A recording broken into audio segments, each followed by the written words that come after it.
All the way live. Get ready for America's #1 funny man. What?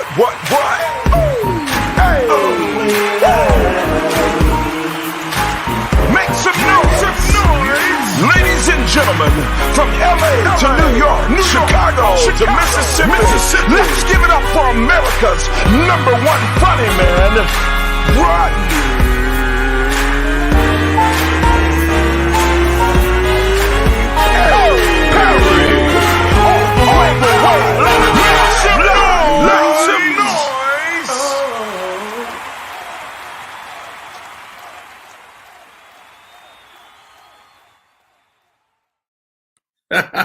What up, party people? It's your boy Rodney Perry, and you're tuned in to Rodney Perry Live.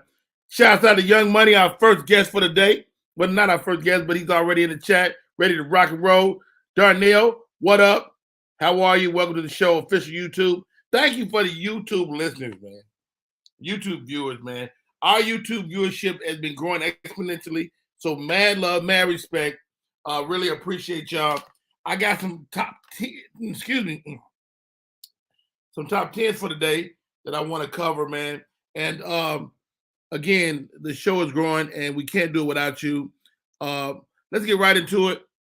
My co-host for the day, two comedians I respect immensely. My first co-host, part of the dark skin clan, flat out funny. Like, she one of the people that I had to pull back sometimes. Like, Keith, you can't say that. But you can't stop her. She won't be denied. She will roast your ass, and you don't want to follow her. Welcome to the show, sweet baby Keita. Hey, y'all. What's up? How you doing, Keita? You got your face looking good today. What's going on? Hold on. She done disappeared. Hello. What Keita doing? Anyway, my next co-host had the pleasure of playing the Stardom with her.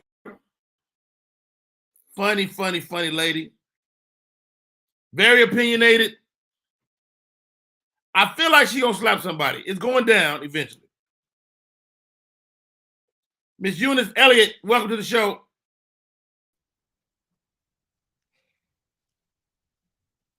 Hey, Rodney. I would never slap anyone. I would never slap anyone unless they really, really needed it.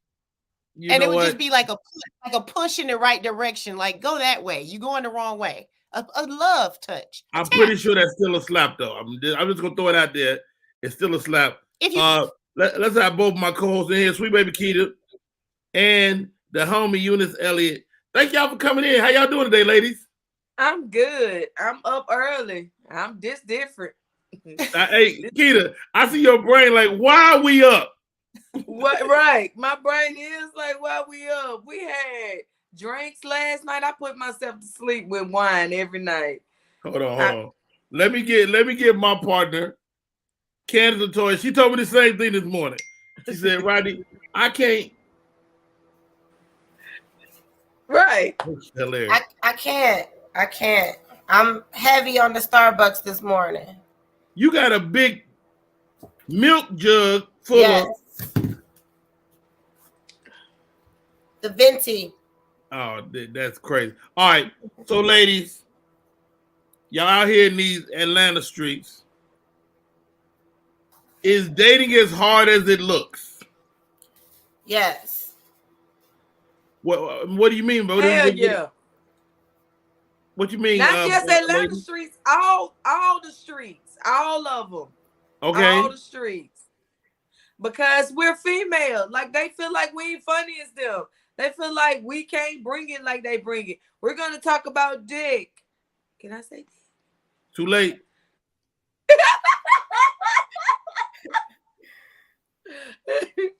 I'm sorry. Penis. I'm talking about Keita. I'm talking about dating, but it's some challenges just being a female comic, is what you're saying. Right.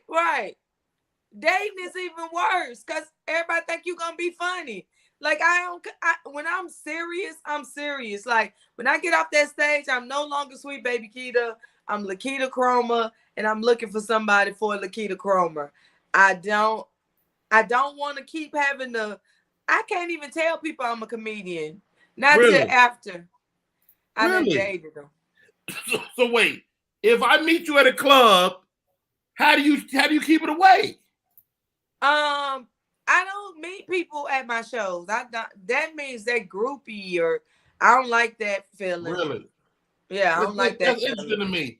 I mean, and you think you at clubs probably 80% of your time. Eunice, you have similar problems? Yeah, I was gonna say just being a woman in any industry, any field, dating, comedy. The first problem is people don't generally see women as people. So that's where you already kind of lose your way, because people don't respect women. When I say people, I mean men.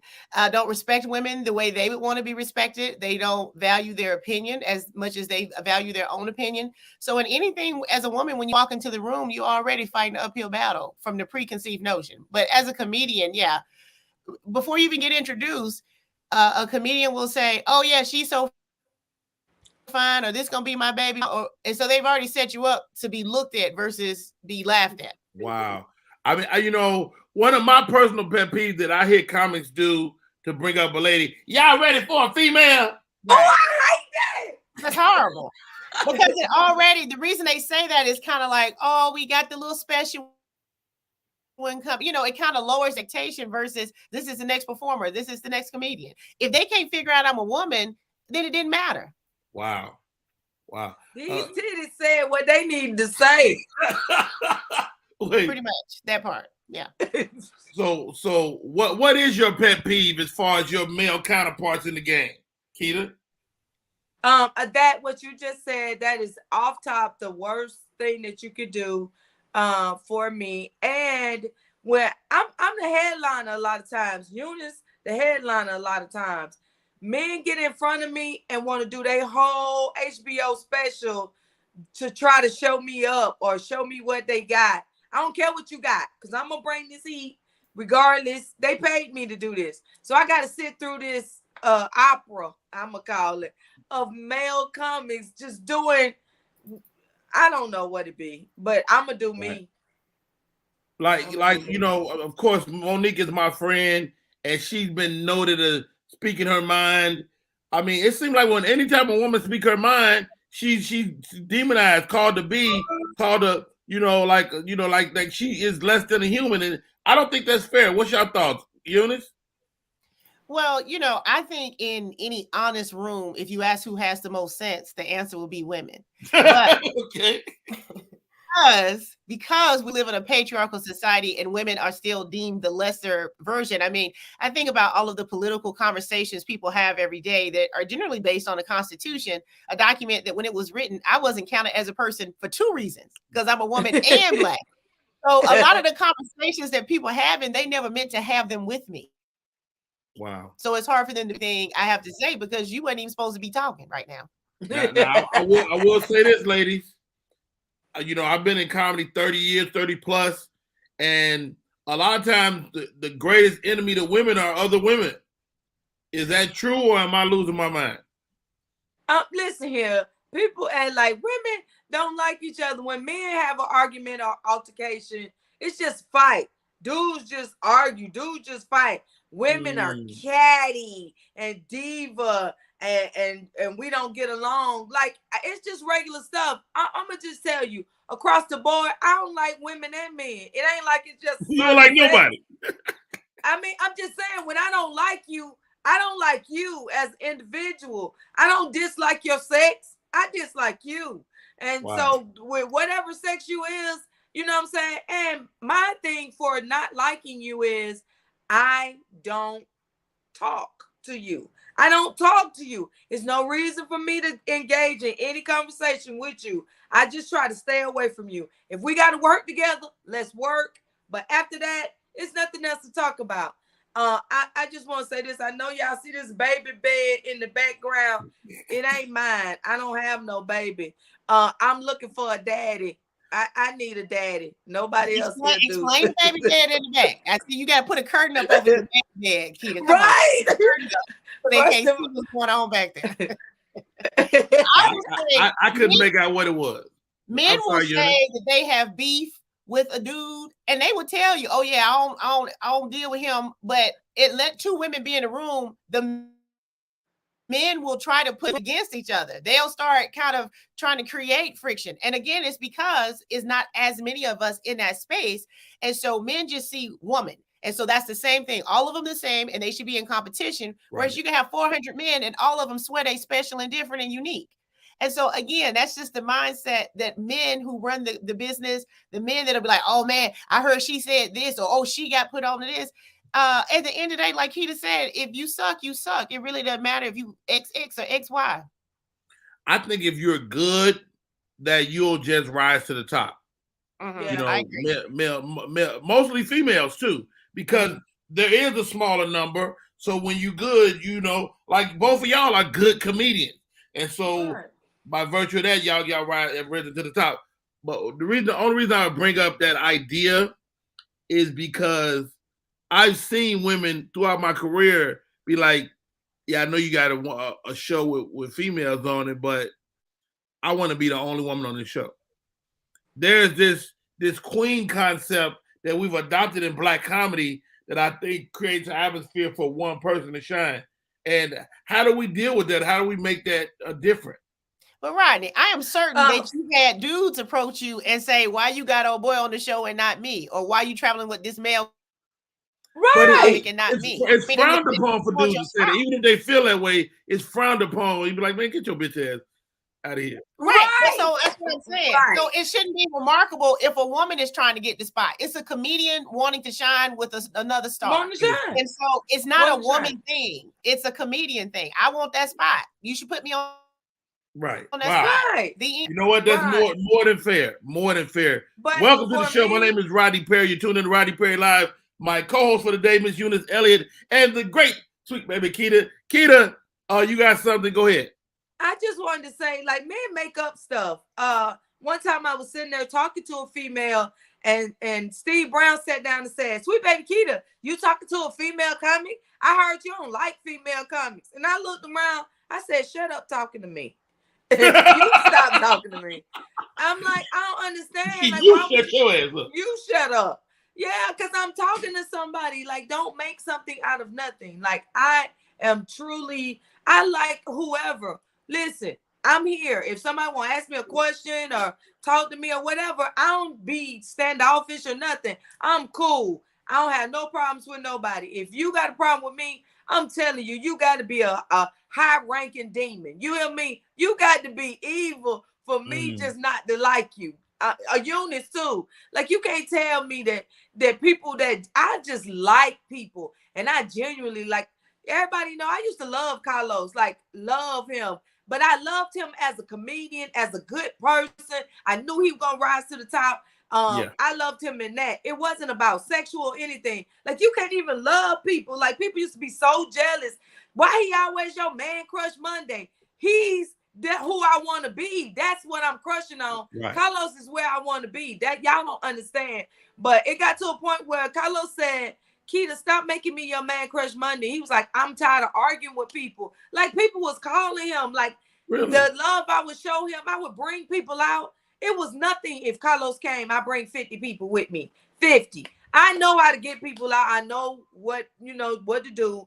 And if I want to make something happen for you, I can make it happen for you. And I wanted to show him some love, and nobody understood it. So now, I mean, I got so much backlash from just genuinely loving somebody and wishing their career well.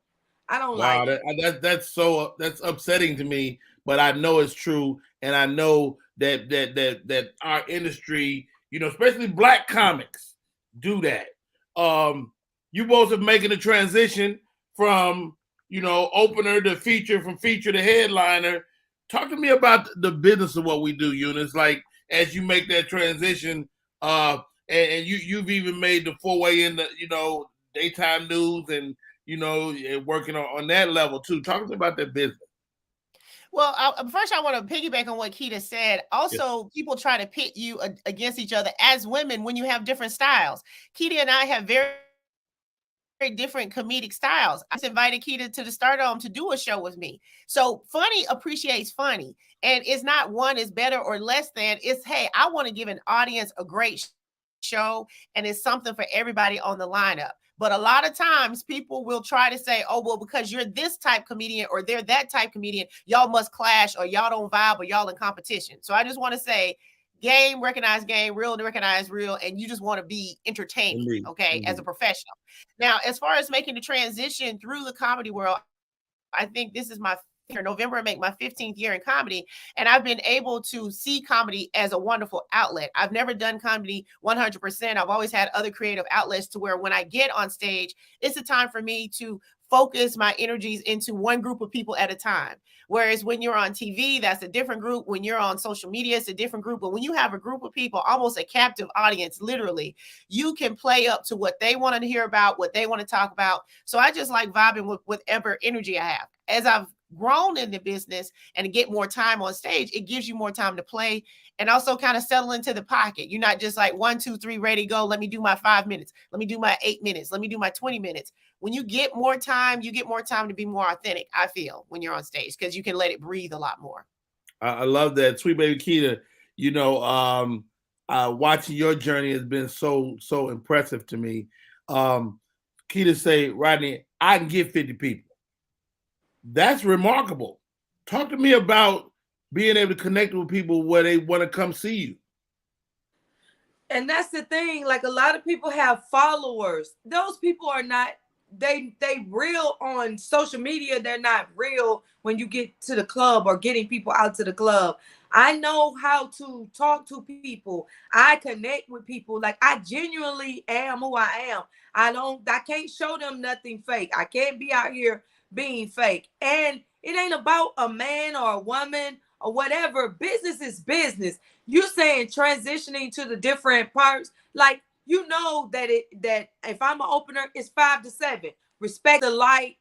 Do your 5, 7. Get off. Stop trying to show people up or whatever. Like, you won't get the chance again if you keep disrespecting the microphone. That's the show for me. If your feature spot is your feature spot, do your time and get off, because the headliner is who they can't see, and that is mad respect. Just do what you need to do. Like, these people come on and they're going over the light, and first of all, the headliner. Do you say anything? Do you just let it go?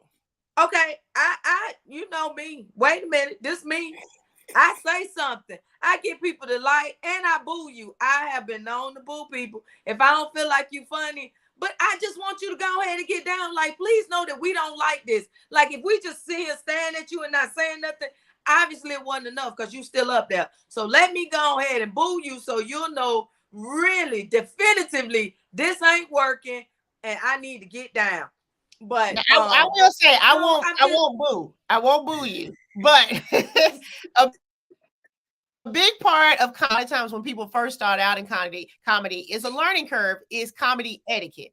And that goes from backstage to the stage to time to performance to material, that there's a lot of respect and etiquette that goes along with being a professional working comic that other comics want to work with and that a club would want to work with. So it's not just, it's, hey, but does anybody want to be around you? Are you going to show up on time? Are you going to trash the dressing room? You know, so it's a lot that goes into it beyond just being funny. I see a comment. I know this your show, but somebody does want to get back to dating, and you know I do too. But go ahead. It's your show, Rodney. Go ahead. I get it. I see that, but I want to have this conversation. Somebody want to date me. Somebody want me. Listen here. You see these glistening dating. So if you could see these glistening titties early in the morning in the AM, they are open to dating. They like meals. They like I'm gonna tell you something. This is my little thing. I'll be like, my name is Keita. Like long walks. They like long walks. I like long walks and horseback ride. And I say this, and men think it's cute. But one dude, he took me to the Beltline, and we ate, and then we went on this long walk. and it was cool going out, but you got to remember, you got to come back to get to your car. Back. Man, I was so mad. I was like, I need to stop telling people that I don't like long walks. I like long enough I like walk. medium-sized walks. Yo, hey, my name is Rodney Perry. You're tuned in to Rodney Perry Live. I got my co-host today, fabulous comedians. And how about this? As your male counterpart, I have failed you, I'm sure. I have failed my female counterparts on more than one occasion by not speaking up, allowing my peers to say crazy shit. So, but, and I'm gonna qualify this with this, and y'all tell me if I'm all way off base. I feel like my homies that's female can't, like, it's almost disrespectful to defend you. Or is that wrong? Rodney. First of all, me and Eunice from Birmingham, I'm from South Carolina. I fight. You hear me? I get right in there with these hands. But too, like, sometimes you want a man to step in to buffer a man. You don't, because I don't want to have to come out the bag and they be like, Keita just need to stop. But for real, like, I got a stalker and he had followed me to Cats. And you know him, everybody know him, Harry. The little crazy man. Right. Yeah. Anytime he see me somewhere, he just show up. And he's not a threat, like threatening. He just, but you don't know that. He might one day right. Be, like, I've had some talks with that little dude though. And he artistic and he in love with me. I do know that. And so I'm at Cats and he's sitting at a table that's reserved. He won't move. He want to sit next to me. The people can't even talk to him. I'm on my live. I said, y'all see Harry done follow me up here. I said, somebody call Foolish and tell him to come and get me. And then somebody called Foolish and he came up there. He cussed Harry out. That's how the Dr. Foolish. Right, Dr. Foolish. And he let Harry know what was up. But he was mad at the other comics, like, why Keita had to call me from home and come up here and help her and all y'all right here. Like, y'all just think this funny. He was real mad. He will be. And I get that. And that's what I'm talking about. I have taken you personally as a champion because you have worked with strong dynamic women and you invite strong women to work with you.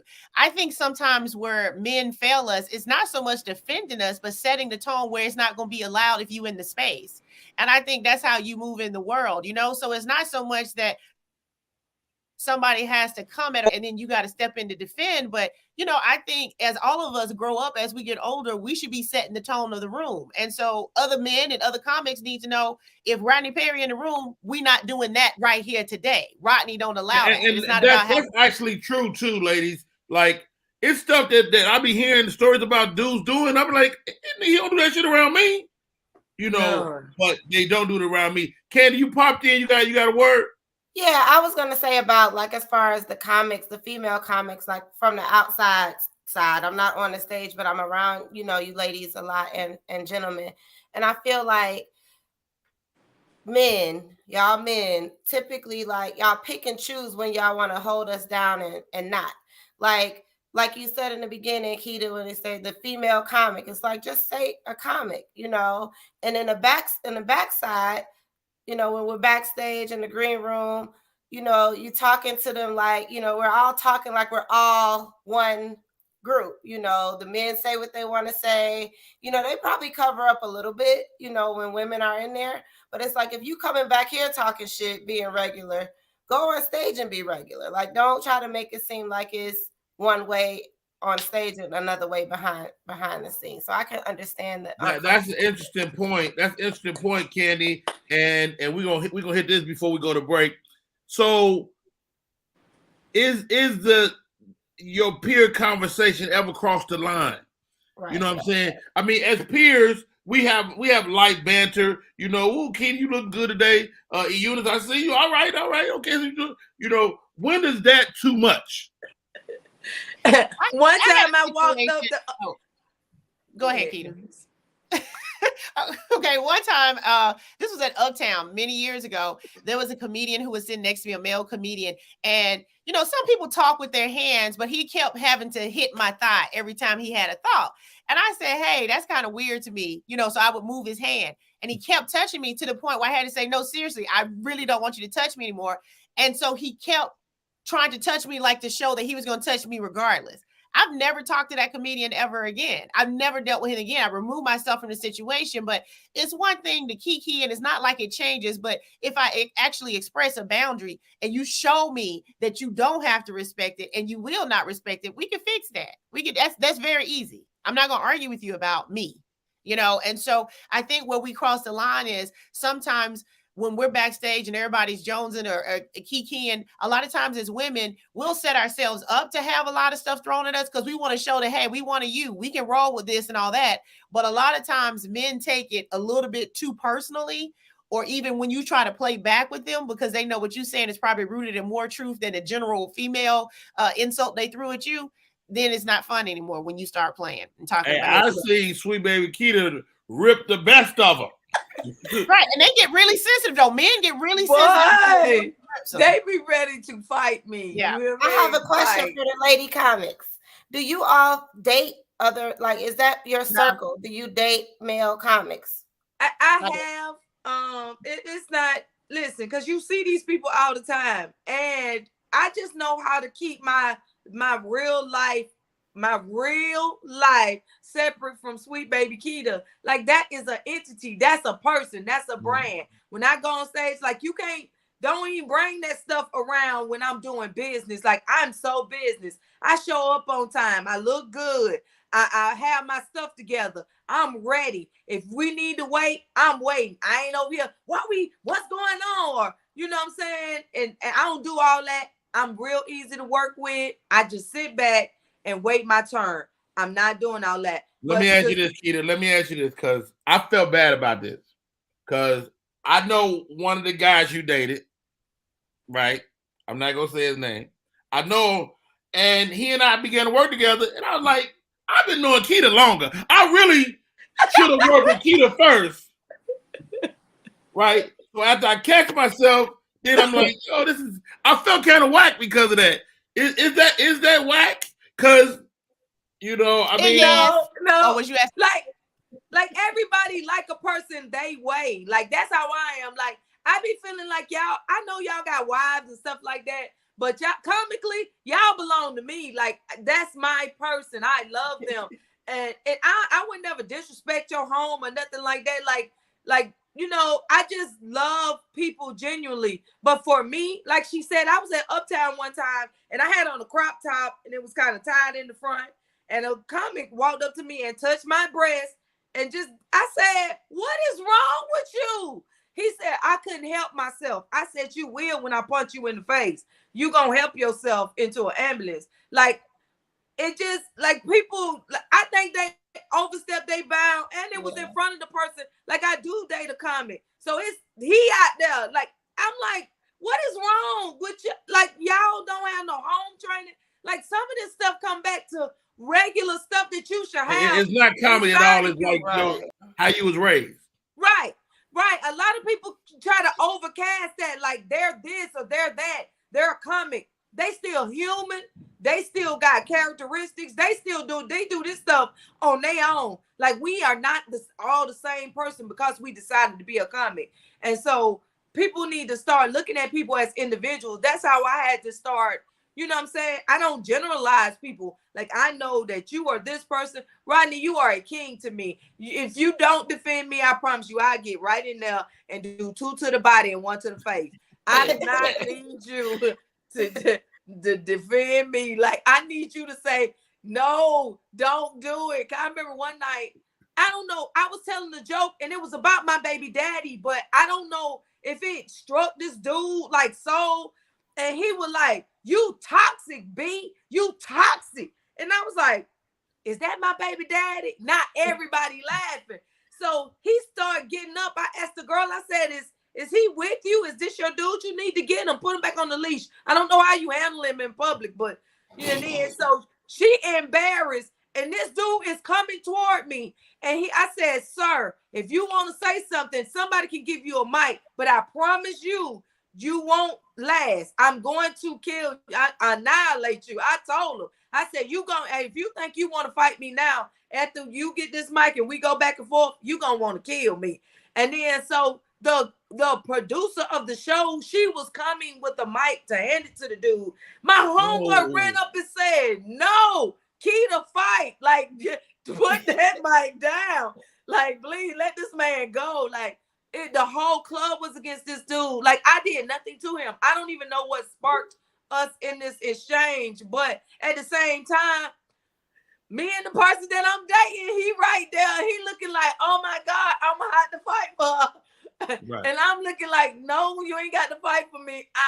I'm gonna be there, made a man look like he is less than, because I be right in there ready to get 10 toes down. My daddy taught me how to fight, and I was about to take this dude out. Hey, y'all, this is Rodney Perry. You're tuning in to Rodney Perry Live. My co-host for today, Sweet Baby Keita, the great Eunice Elliott.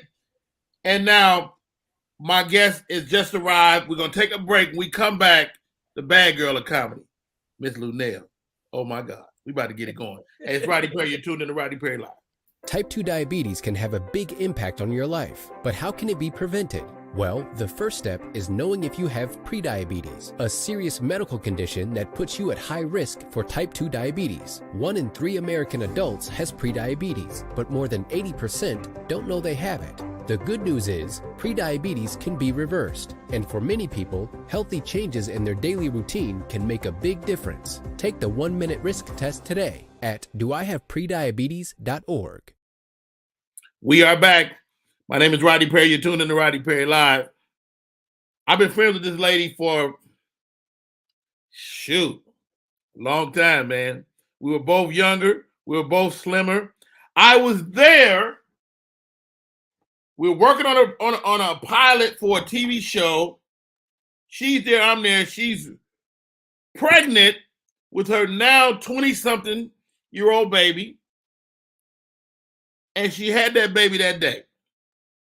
I remember like it's yesterday. We're in a great comedy incubator of the Bay Area, and she's here today. She's a movie star. She's a TV star. She's a comedian, and she won't be disrespected. How about that? My name is Rodney Perry, and this is the bad girl of comedy, Lunell.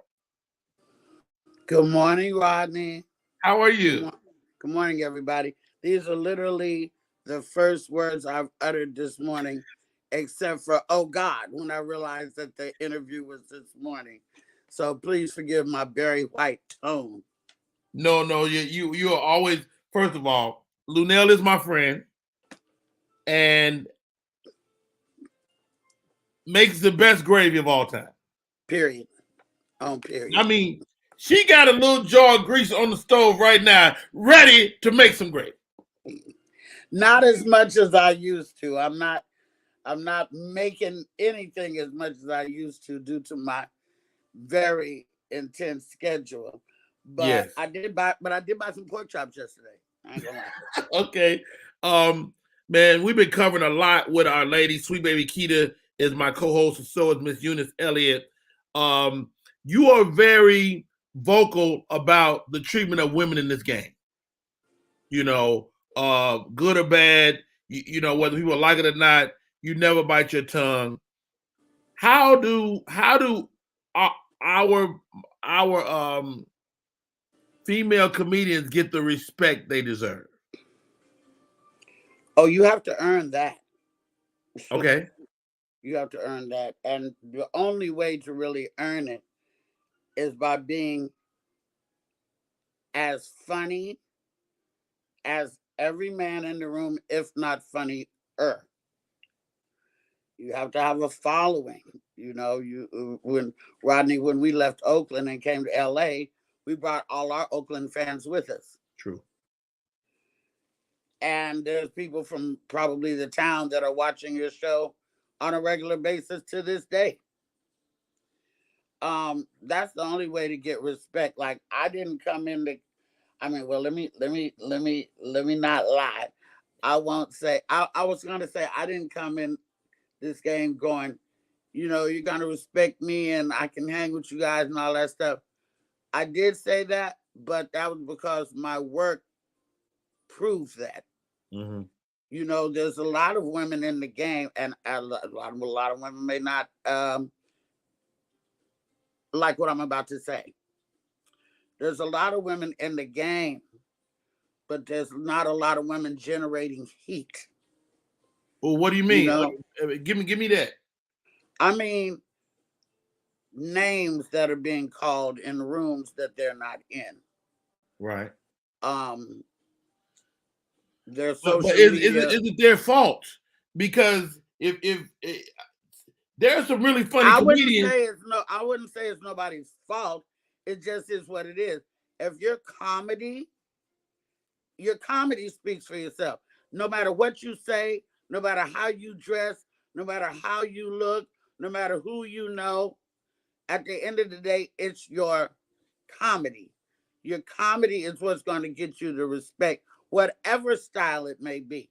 I certainly am not throwing no stones. Everybody knows I'm the original bad girl of comedy. I got that name from Rick Sullivan 35 years ago. The trash that I'm talking today is the trash that I was talking 35 years ago when I got into the game, because that's just how I speak when I'm comfortable. Of course, I have a Bachelor of Arts degree in English literature. I can hang with the best of the educators, but the way I speak on stage is the way I speak when I'm comfortable. And I like to be comfortable with my audience, make my audience feel comfortable with me. But what I'm saying is, when it comes to, there's the difference between wanting to be good and wanting to be great. And if you want to be great, you're going to project your comedy in such a way that everybody, black, white, male, female, gay, and straight, is going to want to come and hear what you have to say. And that's, I can't say that for everybody. Now, everybody, what I did find out is everybody, no matter how big or small, even if you're the tiniest little peg on the toe, everybody got their own fans. True. Everybody got their own fans. And just, you know, you got to start there. Like, somebody's got to like you, you know? And, okay, Lunel, let's go back. Because you were maybe the first comic I seen on television. I was in Oakland. I first touched down in Oakland. Oh. And you were on Soul Beat, which really was the precursor to BET. Absolutely. Soul Beat Television Network, for y'all that don't know, was a Black-owned and operated television network in Oakland, California, that served Oakland, Alameda, Richmond, Berkeley, and some of San Leandro. These are cities that all run together, like Compton and Inglewood and, you know, Gardena and stuff like that. Mm-hmm. Chuck Johnson was the founder of the station, and he had it for many, many, many years. Like I said, Black-owned and operated before BET. So another advantage I had, Rodney, is that with me being on television every day, and we were talking about this yesterday, because this was in the era where people were just starting to get VCRs. Yes. And nobody really knew how to program one, so they would tape when they were gone. So literally there was things in Oakland that would not move until I got off the air. Wow. And I would go to the bank and people would be like, I was just watching you. I didn't come out till you went off the air. You know, this was real time shit. Yeah. And when comics would come from around the country to Oakland for the Bay Area Black Comedy Competition, 90% of the comics that came in from other states, I was able to interview on my television station. That gave me an advantage when I came to LA, because I already knew everybody, even though I was not from Los Angeles. Right. You know? I can't really say what the formula is, because the formula is different for everybody. True. The road is different for everybody. The story is different for everybody. There's no body that you can say, well, if you do this, this, this, and this, you will become a great comic. The people determine that, you know? Right. And I think that it's also a rare woman that can make men come out without the girls, because a lot of times men come with their girl. They come to the club, they come with their girl. It's a date night. But when you can get a table full of guys, like 4 guys, no girl, that will come and see you, you know, now you're generating some heat. Now you're doing something. Hey, Miss Lunell, you're a mother, and your career hasn't slowed down. Is there a guilt for a woman in this business? Because as men, we just go. We don't ask nobody. We don't, you don't even think about the kids. But I feel like with my female counterparts, there's a sense of guilt. Is that true? What do you think? You know, I don't have my lashes on, but I'm going to take my glasses off for this one because I want to be super transparent. I wasn't guilty. Okay. Not at all. Until we did go on Iyanla Fix My Life. Okay. My daughter and myself. And then I found out things that she hadn't shared with me. Incidents that would happen on the bus when she was on her way to school that I didn't know anything about. Incidents that happened at school that I didn't know anything about. And now now I'm saying this, but I wouldn't change a motherfucking thing. I get it. I wouldn't change nothing. My daughter was with her father, as you know, and his a great mother, comedian in his own right. Yes, I fucked a comedian, lady. The main thing we tell you not to do, I did it, and I had a baby with a comic. Lord have mercy. It was big news in Oakland too, because it was huge. It was big news. Yeah, it was big thing. And then of course I got incarcerated, and you know he took the baby and this and all the stuff. I wouldn't change a thing because every sacrifice that I made got us to where we are now, which is very comfortable by myself. You know, my daughter doesn't have any student loan debt. I paid for San Diego State University. My daughter has a place to live. It's 4 blocks from me. You know, it's where in the studio apartment that I lived in for 15 years before I got. Oh, get out of here! That was the spot. That's my gravy spot. Yeah, and my daughter and my daughter came from college and she had her boxes. I was like, no. The studio down the street, down yonder. And so the guilt that I don't have, I will have if I have a grandchild. My goal is to not be on the road when I have a grandchild. I had a daughter without my mother. My mother passed a month before I got pregnant. And that's why I was in denial for like 5 or 6 months. Really. But my daughter's going to need some help. And I'm the one to help her. So I can't do that if I'm doing Thursday through Monday out of town. So my prayer after this Netflix special, which I'm doing, I think next month. Thank you. My prayer is to get the opportunity to have a show, be on a show, or get my late night show. You know, I want to be the next black woman in late night. Because at night, it's just white man after white man after white man after white man after white man. It's a snowfall at night. So I'm trying to disrupt that. You know, We had Monique. Of course, you were there for that. And we had Robin Thede. But I think that I was really born for it. And you know, you were there. I've been trained for it for 40-something years. That's a fact. Talk shows is what I've had all my early career. So my goal is to have my late night talk show, be able to be in town and help my daughter. If they need to come to my dressing room and hang out with me while I'm at work, fine. If I need to, get to them quickly, I can do that. Fine. That's my goal. I don't want to be on the road when I do have grandchildren. I'll say this, Lunell, and I say I'll probably do comedy the rest of my life, but I don't want to have to. You know what I mean? I want to go out maybe once or twice a month, maybe. But as I see every fit. Week grind. But yes, not just every week grind, no. And you've been around the world touring as Lunell alone and touring with the great Cat Williams and touring. I mean, you've been every place a person could go.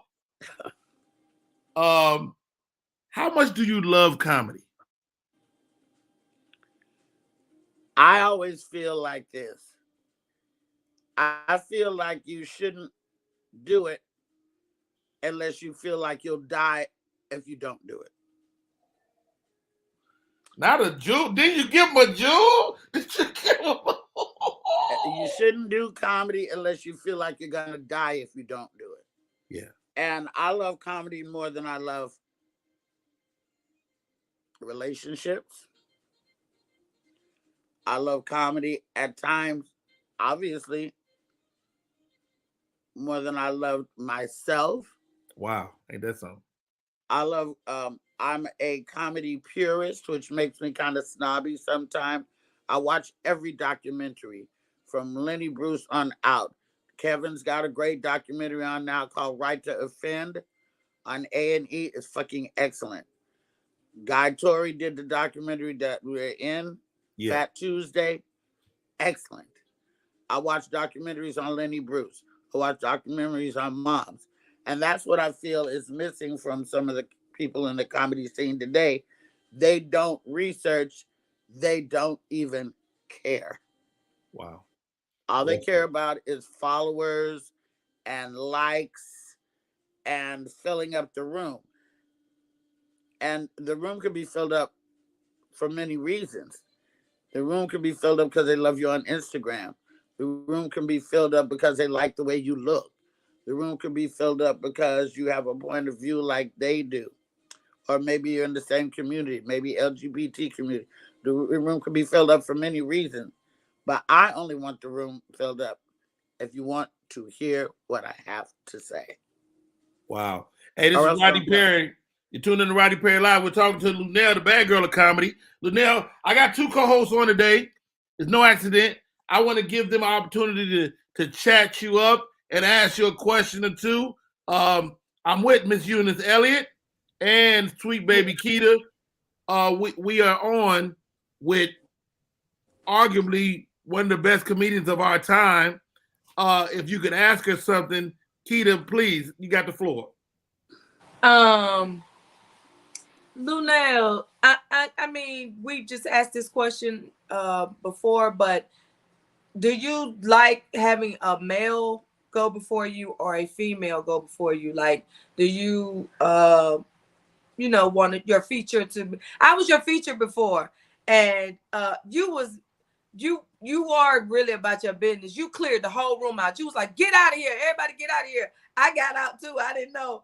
And then they was like, you're next. So I'm standing there by the door and I'm just looking forward.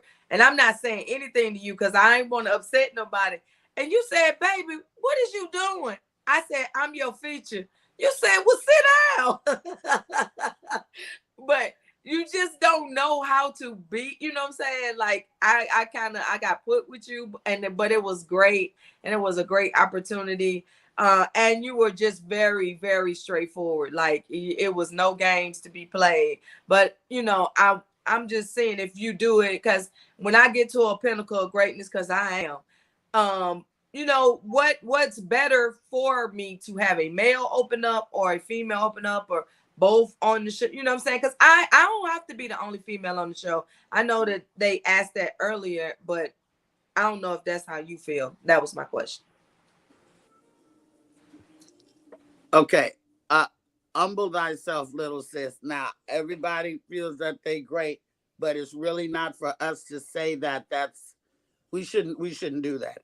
I'm great. I'm amazing. That's not a good look, because we're only as good as our last show. And if we do a great show, we can kill 10 shows and then go to the 11th show and suck, and you will not be great then. So let the people say that about you. Don't say that about you. Second of all, back in the day, Rodney knows, back in the day, we weren't allowed to hang out in the green room with the headliner. There was none of that. It took me years to be able to hang out in a green room with Paul Mooney. It took me years to be able to hang out in the green room with DL. And we were peers. We started at the same time. So there was that. And you know, I just get kind of close to public with a lot of people in, but of course, not you. As far as who goes in front of me, I wouldn't give a fuck if a dinosaur went in front of me. You know, I don't have no preference whether it's a male or a female. I feel like if it's a male, I might even go a little harder because obviously you're the feature and I'm the headliner. So let me show you how it's done. But I don't have no preference. My cousin, comedian Shay Sugar, is my host or my feature on the road. She's not with me right now because her mother done took ill and she had to take care of her mom. But the woman who travels, I got a chick who travels with me. I don't have no preference whether it's male or female. I'm here to do my job, and I'm really not concerned with the person in front of me, except I do like to listen. See, a lot of people don't listen to the comic before them. Then you make the mistake of coming out and talking about a subject that they already talked about. So if there's a speaker in the room, I always try to listen. I may not be watching, but I always try to listen to the comic before me. As if they're talking about Obama, and I've got Obama material. Well, no, I'm not going to do it because the audience is going to be Obama'd out. And you also have to have such an arsenal of material that you can change on a dime. Agreed. You can be like, oh, I was going to talk about this, but I'm not going to talk about this. I'm going to talk about that. And that shouldn't throw you. You should have that much material and that much improvisation skills to be able to flow with the thing. So I don't have no preference. Eunice, what you got for the bad girl?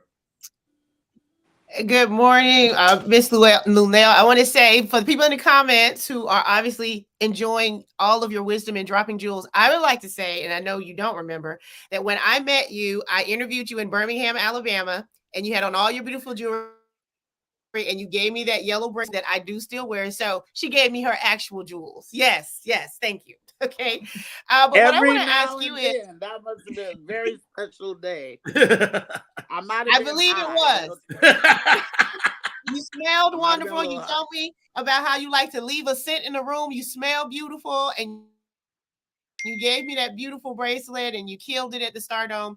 But what I want to ask you right now is, how have you enjoyed transitioning into social media? Because I know you have lived on the stage for so many years, and now you get a chance to connect with so many more people that may never see you in person through your live videos and through social media. How do you feel like do you enjoy that, or how do you feel about social media and comedy, and your comedy too? Actually, I do quite enjoy it because, you know, we have all types of fans. We have blind fans. We have paraplegic fans that will never be able to come to the club and see you. And they've watched your movies or watched your TV shows over the years and would love to come see you, but they can't. This is a way I really, really, really, really, really connected during Corona. Mm-hmm. That's when all these shows started. Now, I was doing social media before, but I gained a new audience doing my YouTube show during Corona shutdown. I like to go live. I like to see people interested in what am I eating or how did I get my lashes on, which I obviously didn't do this morning. And I like to talk back and forth to them. It's a way to let the people in the town that you're going to tell folks, and they'll spread the word. Social media has a lot of great things about it, and I have embraced those. Social media also can be a very hurtful, dark place. Yeah. And, you know, nobody likes that. The keyboard gangsters are relentless and they're vicious, and they say all kinds of things to you that they would never step to you and say to your face. And I think that's chicken shit, and I don't like that. Because I'll tell the motherfucker, pull up. I'm here all week. You feel me? If you get at me, let's go. But I do have security. You won't slap me.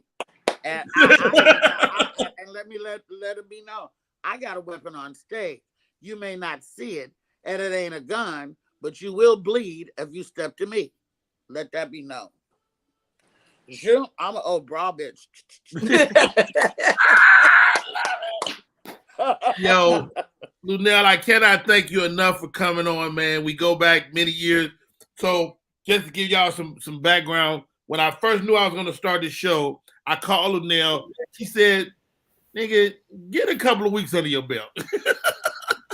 And I'll come on. Ken, you got a question for Lunell? Hey, Lunell, good morning. Good morning. It's my sister and my booker, my producer. Okay, great. I just had, first of all, thank you for coming on the show. One thing that I know about you is that you always fly. You keep your nails done, you keep your glasses together, your hair, your clothes.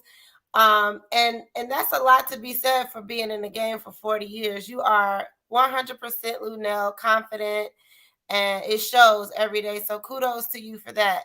Have you ever thought about, like, we talked a little bit about mental health last week and female comics. Have you ever thought about like mentoring female comics or even male comics when it comes to, you know, longevity and staying confident and pursuing their goals and dreams in comedy?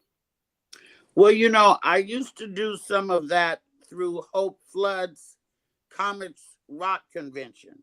Mm-hmm. I was the first person that the people who would fly into town would see.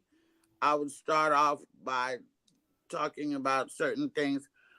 I have been asked many times about mentoring people. That takes time. Somebody would need to shadow me for me to mentor them. And is that going to be on my dime? Am I going to take a mentee and fly him around? Probably not. But if you got to grind, you'll get where I'm at. You know, nobody, when Rodney and me started, you know, you comics flying the fuck around, you're spoiled and you're fucking privileged. Because Rodney and me, when they started Comic View and shit, there was motherfuckers driving 4 deep from New York City to fucking Gardena, California to be on Comic View. There was for $150. $150. That's right. For $150, that's all the fucking punk ass money you got. That don't even pay for the gas when it was $3 to get back to New York. And we was 3 and 4 bitches deep in a hotel room, not with 3 and 4 beds. Okay. There's a lot of sacrifice that we have gone through. And I think that a lot of comics get paid too quick as well. You know, you got to earn them dollars. You don't get them just because, you know, because you're here. They also are still doing, that thing where y'all sell tickets and you got to bring, you know, 50 people to the show and stuff like that. Remember that shit, Rodney? The bringer rooms? Yeah. Yeah, we got to bring the fucking room.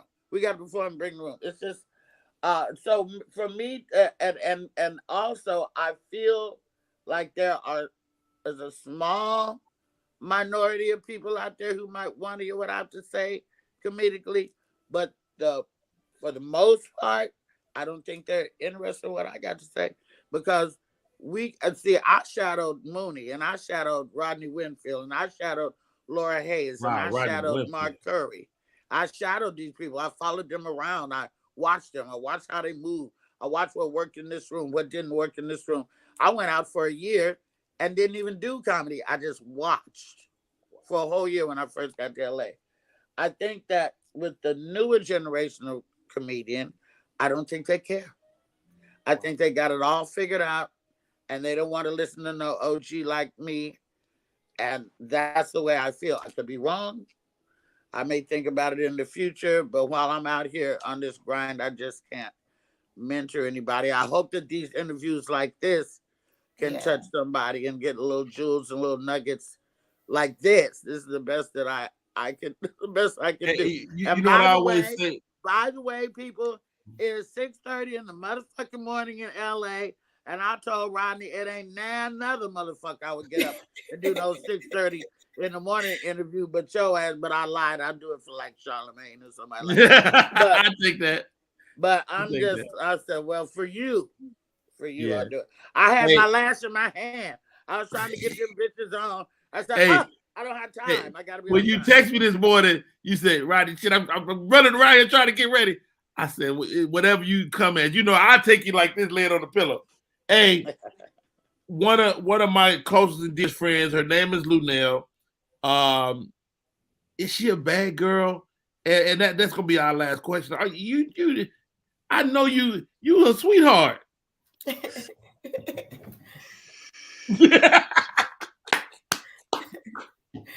But no, I will say, Rodney, I was very intimidated meeting Luenell, and she was so genuine and so authentic and so sweet that even in the bad girl, she's authentic. And I think that's the beauty of someone like Luenell, is that she literally is every woman, and she has the gift to be able to share so many parts of herself online, on stage, and I think that's why we love her. Hey, sis, thank you again for coming on the show. You got the final word, Luenell. Anything for the people? Okay, I want to answer your question about whether I'm a bad girl. I want to give out my social if I can. I want to tell all these sisters on the panel today and the sisters watching, because I can't see the comments. I don't know what they're saying about me. You know, like I said, the keyboard gangsters are on here probably talking about I look like a fly and not listening to what the fuck I'm even saying. So sometimes that happens. But am I a bad girl? Yes, I'm a bad girl. I'm a bad girl in that I've been through a lot. You know, I've done the drug thing. I've done the jail thing. I've done the separated from my daughter thing. I've done the Vegas marriage thing. I've done the baby daddy thing. I've done the whole shit, and I'm still here, still standing, and still funny. In a situation which is not always funny. You know, I got 7 brothers and sisters. 2 of them got cancer right now. Wow. You know, we're dealing with that as a family. We got a family reunion in August that is very important to the family because, you know, we don't know what the future may hold. You know, I I think that being a bad girl, also, you have to be able to back it up. Don't just talk shit and be an asshole or moody or whatever, and don't be the baddest motherfucker in the room. You can do that, if you are indeed the baddest motherfucker in the room. But it's always nice to be nice. I do have my bad days. I got a lot of shit on my mind. And, you know, I'm not the soft and fuzzy motherfucker that they met all the time. I have a bark that's worse than my actual bite, but I will stand up for what's right. I'm very vocal. I ain't scared. I ain't scared of white folks. I ain't scared of men. I'm not scared of executives. None of it. And that may be to my detriment sometimes, but that's just what it is. You know, I'm not going to kowtow to the powers that be to get over. They're going to have to take me as I am, the same way they took Robin Harris, the same way they took Bernie Mac. You're going to have to take me as I am, because I have not changed in 30 years. I don't see a change coming down the pike. So that's that. I want to thank everybody who was on, who allowed me to speak. I want to thank you, Rodney. I want to thank the people in the comments. I guess I'll go back and watch this. How can I watch and see comments? I don't know. You can see it on the YouTube. My YouTube is youtube.com/Rodney Perry Live. And if you want to follow Luenell, she's at heyluenell.com is the website. She's Luenell, Luenell on Instagram. Yeah, at Luenell. And also on Facebook. Well, Luenell Campbell on Facebook is my personal. The official Luenell on Facebook is my fan page. At Luenell on Instagram. HeyLuenell.com is my website for a comedy show, dates and tickets and merchandise and clips and pictures and stuff like that. And you have the best merchandise too. Can I say that? Like them little glitter shirts. I'm like, them shirts is incredible. Those are Swarovski crystals. I don't have the type of cheap ass bullshit t-shirt with rhinestones on it that half of them fell off in the fucking car before you can even put it on. And if you got titties like we all do, you put the fucking shirt on and the shit start popping off in your titties. That's not me. My shirts are made with Swarovski crystals. They're highly sought after. Nick wore one of my shirts on BET Awards once. Darius McQuarrie wore one of my shirts in a play. You know, everybody from Karen Clark Sheard down to Wiz got my shit. Wow. So get you some. Get you some. I told y'all Lunel be fly. She fly every day, every day, every night, and with her merch. I love you, Lunel. Thank you for coming on, sis. Thank you, ladies. I hope Thanks, to see Lunel. you, sweet baby Keita. I hope to see you, Eunice, again soon. And Candace, thank you for Rodney. I love how you got the women executives on your team. You know what time it is. Yes, ma'am. Hey, y'all, we're going to take a break. My name is Rodney Perry. You're tuned in to Rodney Perry Live. We'll be right back.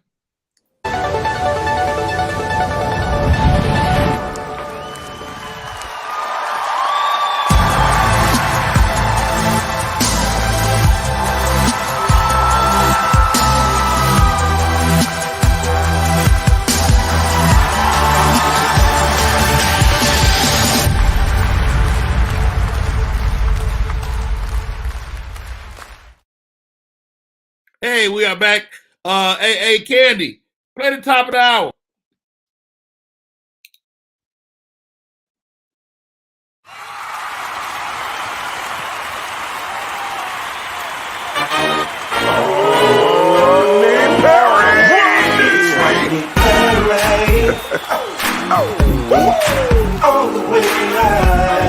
Get ready for America's #1 funny man.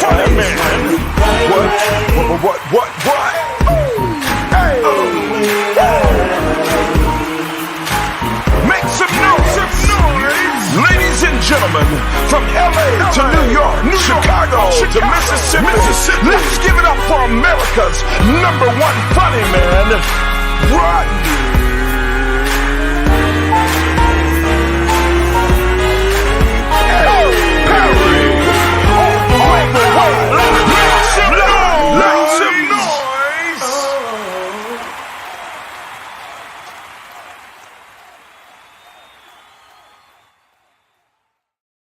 Yo, what a great chat. Lunel came through like the champ she is. And what I wanted to accomplish with that interview, I mean, anytime you go and talk to somebody, I think Larry Jeter, you funny, man. I watch stuff with Lunel all the time, and she ends up commenting on some whatever hot topic is happening in the Twitterverse. But I just wanted to talk to my friend, man, and I think that was great. And please join me, sweet baby Keita, Eunice Elliott. Great job, guys. Great job. Thank y'all for giving. Candy, you gotta hit the button, baby. I got it. Okay. No. Hey, Candy. Yeah. No, but I think you guys did an amazing job. Y'all made it personal, and I'm glad y'all had some personal stories too. That was really dope. Thank you. My co-host today on point. Right. What about dating? Huh? We still dating. Your dating stories are so. Huh? I think I have a delay. Yeah. Oh, your dating stories are so funny to me. Like, I be laughing so hard because it is hard. And when you said like take two or double back, that was so funny. And then I went and watched that story. I was like, Eunice is crazy. But it's a lot. Women do not understand. I be telling my friends though, I be like, I'm down for the free meal. I'm there to eat. Now, sir, I'm gonna eat your food. I'm gonna listen to what you got to say. But I'm gonna determine in that time of me eating and taking home some food that we ain't for each other. I go ahead and make a decision right then. Like, it ain't no need to drag this thing out, or I can fix him, or he need that. It's too many women want to fix these men. Stop that. Like, you want to make them into what you want. My friend was dating this guy, and she was like, oh, he's so cute and he's funny and he make me laugh and he this. And she was like, I'm gonna get his teeth fixed. And I was like, that don't even sound right. Like, if he didn't get his teeth fixed, why you gonna get his teeth fixed? Kaden, first of all, you need to mind your business. Let that man get his teeth fixed. No. I feel like a lot of times women fix up men, and once they get that little confidence, that little then they leave you and they think somebody else really want them. But let me say, we teach little girls to fix up men. But little girls' toys are all process related. It's your dolls, you fix their hair, you fix their clothes, you mix the little chocolate to cook it with the light bulb. And little boys' toys is like 500 soldiers for $1. So they don't even value them. They lose 2,000 soldiers. It's 10,000 more still in that little bag, and the gun don't even come out his hand. So little girls are raised to put in work to enjoy themselves, and little boys just like they don't put forth no effort. My brother used to play with a piece of paper, and it was his best friend called a chubby, just bouncing around the house. You know, so that's the problem. Little boys and little girls grow up to be men and women. All right, ladies, our next segment, and I looked this up this morning. Top 10 best soul food dishes. All right. What do you think is on the list? What's not on the list? Eunice. I'm gonna say number 1 is neck bones. Neck bones ain't on the list at all. I was torn between neck bones and macaroni and cheese. I was torn between macaroni and cheese. Mac and cheese is definitely on the list. Neck bones is not. Sweet baby Keita, what's on the list? First of all, you said that gravy. Mine is smothered pork chops. Sylvia's have the best smothered pork chops ever in life. Anytime a pork chop is submerged in gravy, God has blessed it. Okay, smothered pork chops is not on the list. Let me go down the list. Cornbread. Number 10. Fried chicken. Number 10. 10 to 1. Number 10 is chicken. No, ma'am. Number 10, chitlins. Oh. I do not eat chitlins. Who eats chitlins? I don't. Nobody. I'm just not black enough. What Keith Sweat said. Nobody don't eat no chitlins. Wait a minute. Okay. Next one, number 9. Black eyed peas. Yes. On God. On God. Now, they went sweet with this. The next one, number 8. Sweet potato pie. Yes. Not pumpkin pie. No. Black folks don't eat pumpkin pie. There's a big difference. There's a big difference between sweet potato and pumpkin. Big difference. Miss Eunice, you said this one? They eat a good chitlin. Shut up. Anything that come in a mop bucket, you shouldn't eat it. Yeah. Next one, cornbread. I said that one. Do you like your cornbread a little sweet? Yes.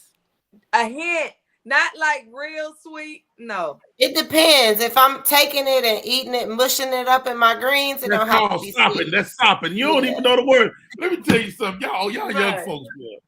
You gotta sop that. Sop that. I don't need my greens cornbread to be sweet. But if I'm just what do y'all know about hot water cornbread? Yeah. You cook it on the stove in a cast iron skillet. Like a pancake. With a little grease. And I haven't had hot water cornbread in years. Honorable mention to salmon croquettes too. Speaking of, that's much. Wait, Keita, tell me how you do a salmon. Give me the salmon croquette recipe. First of all, I have a secret ingredient to all my stuff. But everybody they either choose to do it with cornmeal or do it with flour. I make mine with pancake mix. Ooh. That is my secret ingredient. Ooh, that sounds like something. Turn out golden and fluffy. Oh my God. Everybody, I would bring salmon croquettes to work. My friend took my plate and said, I'm going to give you the money. You go buy you something for lunch because I'm going to eat these. I'm eating these. That's interesting. That sounds interesting. Pancake. All right. Number 6, fried catfish. Definitely. Yeah. Fried catfish is on the list. I wouldn't think of it as soul food, but fried catfish is absolute soul food. You don't think so, Eunice? I think it's kind of a general, like everybody eats fried catfish, I think. I don't know. You may have a point. All right, moving on. Number 5, red drink. Shut up!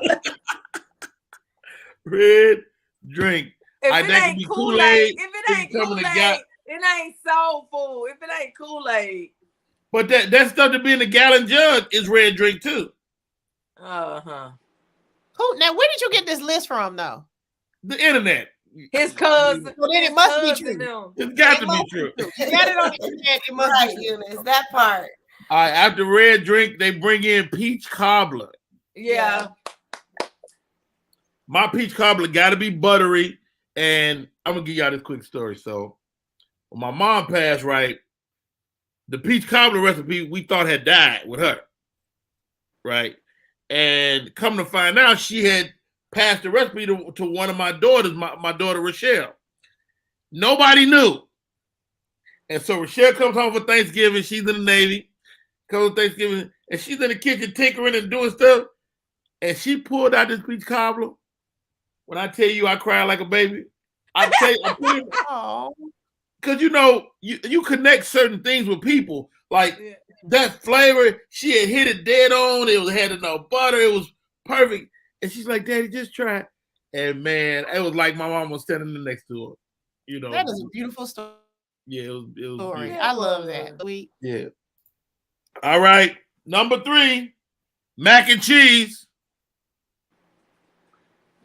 Okay, Of but course. does it have to be baked? Because I see people debating about, can you make mac and cheese in a crock pot? Does it have to be baked? Can it be in I a don't pot? know. Let's talk about that. Let's talk about it. Eunice, how you do your mac and cheese? I don't do it. You don't do it? Good answer. Okay, this is the way you do mac and cheese. Mac and cheese, black mac and cheese has to be baked. But I won't turn down some mac and cheese that's not baked, for the record. But it has to be baked. But wow, look at Sweet Baby Keita. She froze. I'm trying to figure. My only thing is, when I make macaroni and cheese, am I just gonna mix it up, or am I gonna do a roux for the cheese? Like, talk to me about the roux, because me and Corey B had a whole argument about the roux, and I'm kind of pro roux right now. I'm pro roux. I am. It depends on how cheesy you want it to be. Cause that roux, it just it's the cheese already. You just gotta sprinkle a little bit on the top and put that thing in there, and it's done. But when I mix up the egg and the milk and pour it through there and mix it up, that's part of the roux. That's part of the roux. Right. That's the difference. Like that's I think it depends on how high you gotta go in the competition. Like, are you cooking for Thanksgiving? And you gotta really be like that mac and cheese, or if you just doing like a Sunday dinner, a little quick something. People pay. It's always a competition if you black. People pay me to make macaroni and cheese. Like, I just mix it up and give it to them. They come and pick it up on Thanksgiving. My aunt. When you put the paprika in? First of all, my secret ingredient for macaroni and cheese, believe it or not, is cinnamon. It ain't no secret no more. Wait, hold on. Give me how you put the cinnamon, Sweet Baby Keita?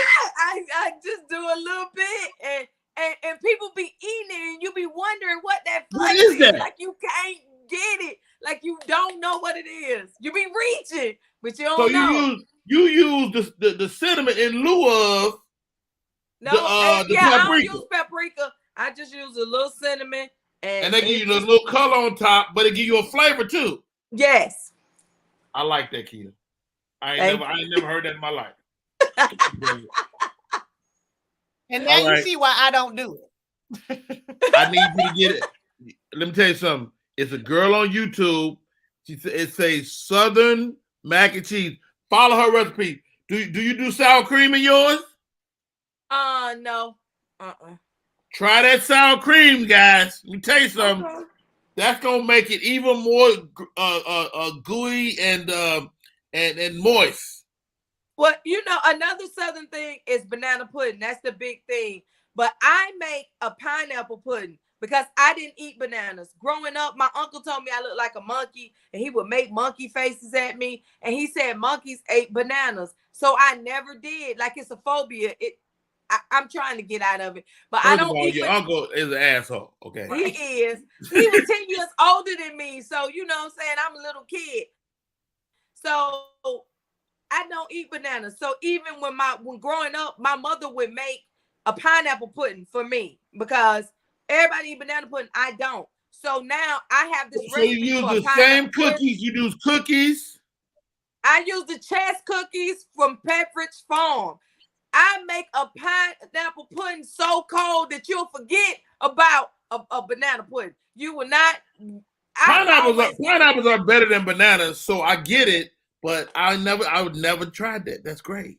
I promise you, I bring my dish to places. It never come back with anything in it. Like it don't even stay around long. Like if you look at it real close, you can see a tongue mark on the bottom. Right. You know, I took it to AD. He invited me to his pool party. Barbecue thing, yeah.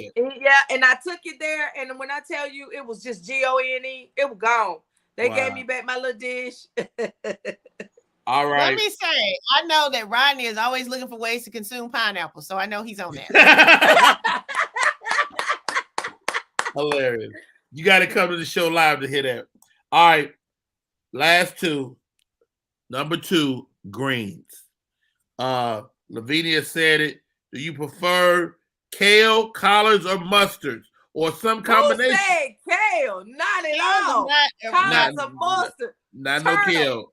Look, turnip greens, mustard greens, or collard green. Kale don't count. That's for vegans. That ain't us. That just happened to be green. Now, right. I'm generally gonna get a collard green. Candy, how you make your green? I mix mine. I'm not a big collards eater. I feel like collards are a little too tough for me. I like mustards and turnips. I like my mustards and turnips. You gotta cook that collard down. Yeah, I just don't. I prefer the leafy, like the texture of a mustard and a turnip over a collard. Miss Eunice, you make green? You know what? I will always. I'm the person that's gonna bring the best napkins. The best. It's gonna be Chinese. It's gonna be a diverse box of spoons and knives and folks. Nice. You don't want to wash them. You want to come away. Who brought these gold forks? Who brought these gold forks? Yeah. So when y'all have the cookout, we gonna have utensils. Hey, you got the Chinette plates. You just got them Chinette plates. Chinette. Top quality. I'm talking about the napkins got pictures on it, designs. You can fit. They textured. You can read the napkin if you close your eyes. Ladies. I'm not cooking that. Ladies, y'all got to jump on this one. Number 1. What is it? We did chillin'. We did black-eyed peas. We did sweet potato pie. We did cornbread. We did fried catfish, red drink, peach cobbler, mac and cheese, greens, fried chicken. I said that. Yeah. She did say that. That's the first thing I said. Fried chicken. But you put fried chicken at number 10. Ain't no way fried chicken at number 10. So Eunice, you got us on the chicken. We got a good meal right here. We need to do a potluck. I will cook the chicken. I will do fried chicken. I will do fried chicken. Oh, really? I will cook the fried chicken. Like I don't cook it. I eat it. I love Popeyes. Is there a difference between fried chicken and fried chicken wings? It's all chicken. Okay, it's all chicken. So one of the things that if you can pull up Autry's Autry seasoning. Okay. It's you cannot make a bad piece of chicken with this. Let me tell you what you do to bootleg your chicken breast or your chicken thighs, something that don't have the bone in it necessarily, is marinated in that pickle juice like they do at Chick-fil-A. Ooh, stop right there. That's how you fry that thing up. So that's what makes Chick-fil-A chicken taste like Chick-fil-A chicken is they marinated in pickle juice. Oh, so pickle juice is basically vinegar. Yeah, I like it moist. It seals in. You still flour and coat. You do all that pickle juice. And so when McDonald's starts selling their Southern chicken fried sandwich, and if you noticed, which you probably didn't, in all the advertisements for a McDonald's sandwich, there was a big jar of pickles next to the sandwich because that's what they started doing was marinating the chicken in the pickle juice. Like, let me tell y'all something, ladies. This stuff right here, House Autry seasoning. It's a seasoned flour. You cannot make a bad piece of chicken with it. Oh, okay. Oh, I never had it. Do yourself a favor. Let me take this. What's this thing? Can you fry fish with it too? They got a fish one. You see where they got chicken right there? They got one that make fish. They got another one that make hush puppies. Shut Oh, wow. All right, you can take it down, Candy. Do yourself a favor. Get you that house archery season. I swear to God. All right, I got a real quick one. I was appalled at this list. Top 10 hot sauces. Tabasco. This gonna be all wrong. Tabasco is definitely on the list. Frank's Red Hot. Frank's Red Hot. Frank's is on the list. Texas Pete. I put that shit on everything. Louisiana, Texas Pete. The Texas Pete is on. Eunice. Okay, I'm gonna go what you think Eunice would say. It might not be on the list. It might be. People put it's a lot of stuff on this list. People use sriracha as hot sauce. Sriracha's on the list. Sriracha's on the list. So let's go down real quick. I've never heard this. Ninja Squirrel comes in at number 10. Never heard of it. Never heard of it. Taco Bell got a hot sauce in a bottle. Shit. Never heard of it. Taco Bell. Crystals. This ain't fair. This ain't fair. Never heard of none of these. You ain't never heard of Crystals? No. Crystals is a decent hot sauce. Keep going. La Catena. It's Mexican. What you said wasn't Mexican, wasn't Spanish. Not at all. You're right at all. No habla español. Texas Pete. People will fight you over Texas Pete. Right. All right, Texas Pete. Tapatio. That's Mexican. Spanish. That's Mexican. Tapatio. I like how you have to tell us it be Mexican after you say what you say. Tapatio. Tabasco, which Sweet Baby Keita said, I'm not a fan of Tabasco, but have you had them exotic Tabasco flavors? Yeah. The smoke, they have like a smoked one. Man, that shit good. Chipotle one, yeah, it's good. That Tabasco shit is good. All right. Oh, this is the sriracha. What number is sriracha. What number is sriracha? That is 3. Okay. Frank's hot sauce. Put that shit on everything. Is at number 2. And get this, guys. They got Cholula at number 1. Wait, Louisiana wasn't on the list? Louisiana wasn't on the list, but I put it on as an honorable mention.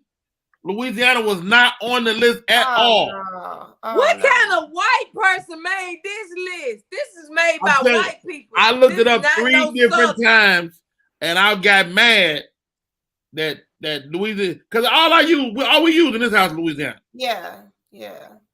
Not me. I use Frank's.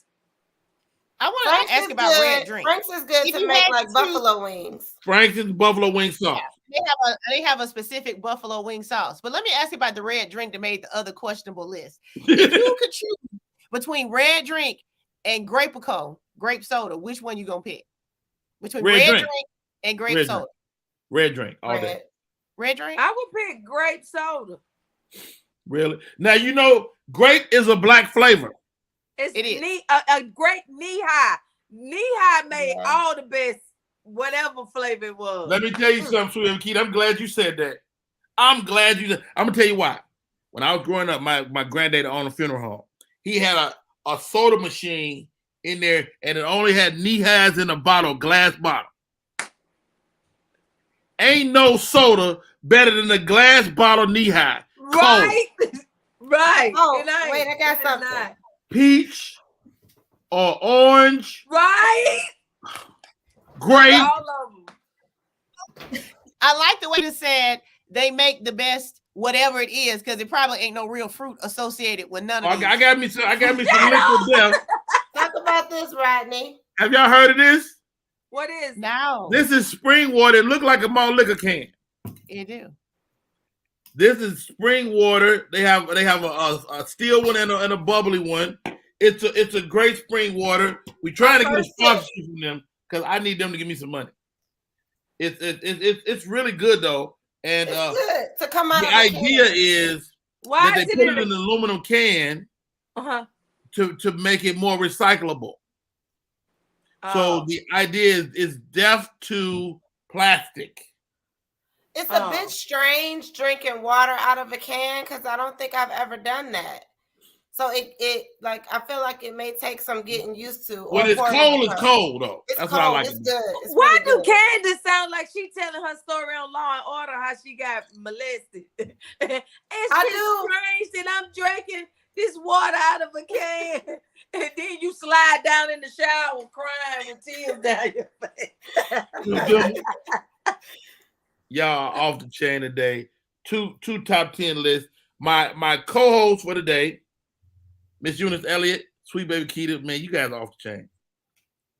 Eunice don't make no greens. It's been a lot of fun, Rodney. Thank you for the invitation. Eunice will cook some chicken, and that's all we need.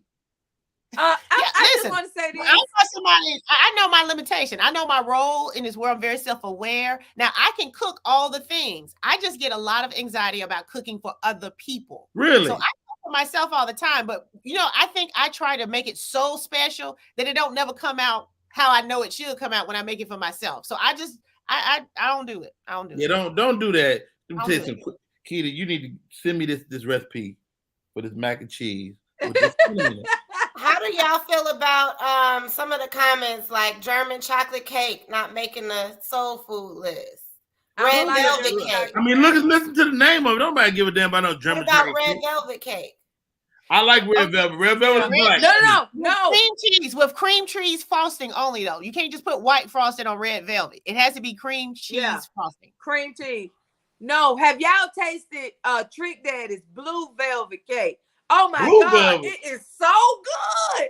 Oh my, it's so moist and good. Hold on. Trick Daddy cook? I love you, Trick Daddy. Trick Daddy cook? Yes, he got a restaurant. Air fried chicken is a thing, by the way, for the comment. Fried chicken in a skillet is one thing, and air fried chicken is another thing. You should never try to interchange the two. But if you like fried food, but you don't need to consume as much fried food, then put it in the air fryer and it's delicious. You don't even have to coat it. So do that stuff work in the air fryer, Rodney? No, you gotta fry this. Yeah. Okay, but they have a special mix for the air fryer. They have a separate mix special. You can put some catfish in this different kind of mix for the air fryer and it will come out crunchy and it's perfect. Get out of here. I wouldn't mind trying that. It's really good. Catfish in the air fryer with that coating. Yeah. Wow. Okay, we're gonna start doing air frying stuff. We're gonna I'm like, y'all getting products. Let me tell y'all something, ladies. We ain't talking healthy today. we not. You just put in, so we're gonna respect it. I picked up on that. I felt somewhere. Somewhere along the line. Right. Somewhere along the line. Somebody said sweet tea.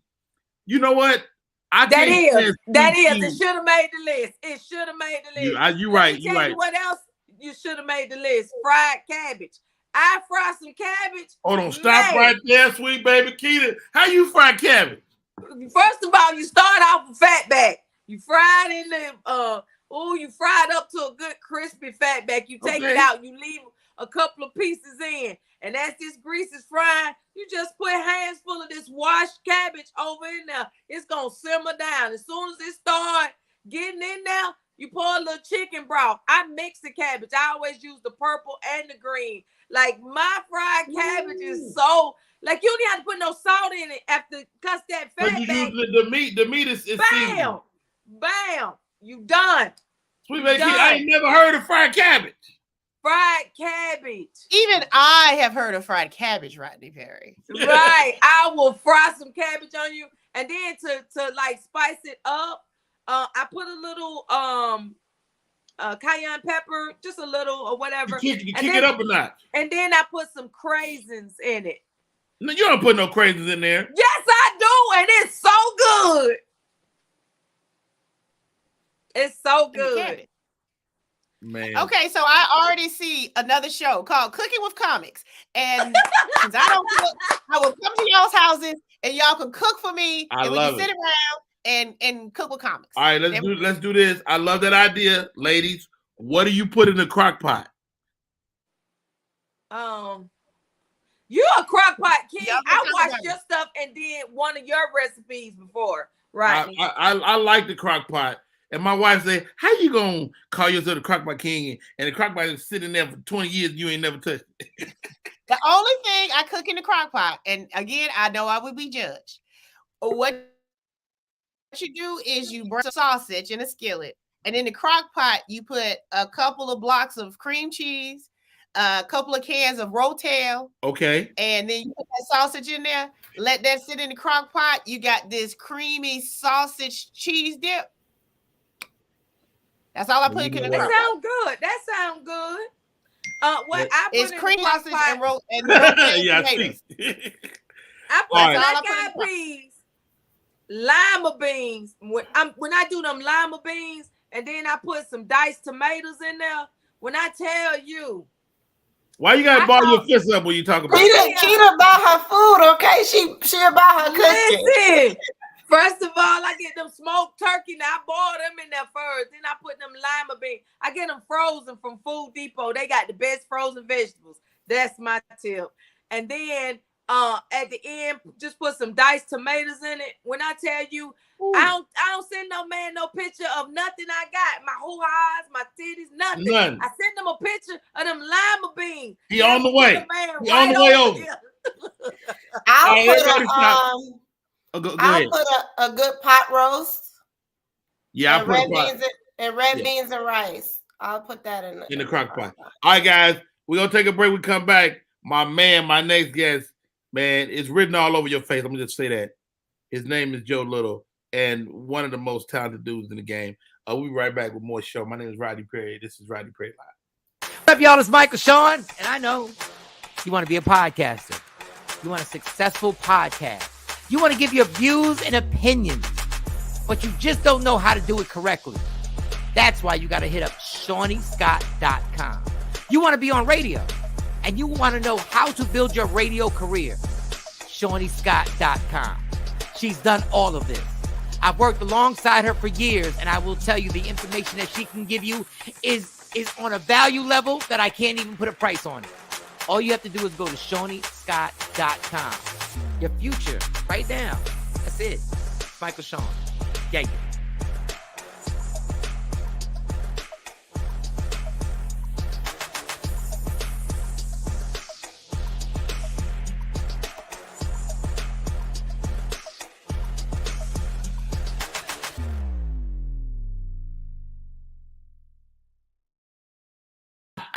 What up, y'all? We are back in full effect. My name is Rodney Perry. You're tuning in to Rodney Perry Live. Incredible show today. Thank you to the bad girl of comedy, Little Nail, for popping in the first hour. My co-host for today, Sweet Baby Keita, Eunice Elliott, Master Chefs. Who knew? Fabulous comedians. We knew that. But now it's time. Bring my homie on. I asked him to come on the show. He said, man, will I?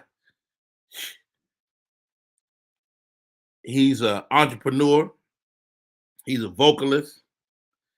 He's a great human being. I've had the pleasure of knowing him for the better part of the last decade, and he's joining us right now.